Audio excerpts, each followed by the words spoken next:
Discerning Hearts presents How to Pray, a practical guide to the spiritual life by David Torkington. In this chapter, David reflects on the essence of all prayer. Prayer is trying to raise our minds and our hearts to God. Cardinal Basil Hume.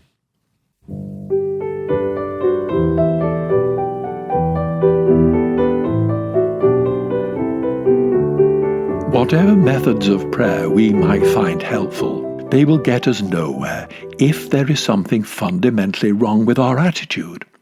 Let me explain what I mean. Two main attitudes have dominated the approach to God in prayer throughout the history of Christian spirituality. Before the Renaissance, the older religious orders emphasized the action of God, while the newer orders, founded after the rise of humanism, tended to emphasize the action of man.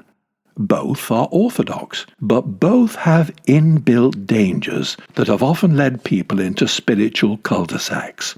Those who put all the emphasis on what God does can easily forget what they should be doing to cooperate with Him, and so fall into a sort of quietism. This leads to a type of presumption as they present themselves to God in prayer like suet puddings, waiting to be soaked in syrup. On the other hand, those who stress the importance of what we can do can often forget what God does and easily fall into what used to be called Pelagianism. They act as if everything depended on them. It can lead to a sort of spiritual pride, to an arrogance of heart and mind that destroys the prayer that they seem to believe depends more on their own endeavour than on God's. In order to avoid the danger of presumption, Cardinal Hume introduced the word trying into the traditional definition of prayer. In order to avoid the danger of falling into pride, I would like to introduce the word gently to stress that our endeavour will get us nowhere without God's help. If we get angry or upset at our failure, it's not because we've failed God, but because we've failed ourselves and the goal we thought we would attain by our own endeavour. Prayer is gently trying to raise the heart and the mind to God. But despite having a perfect definition of prayer, most of us will spend much of our lives trying to walk the spiritual tightrope between pride and presumption, continually falling off once this side, then the other side.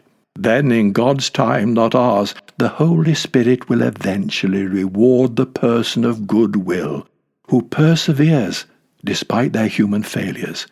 They will finally receive the perfect balance that enables them to keep their hearts and their minds open to God, free of the pride or presumption that can prevent them receiving the love that they long for more than anything else.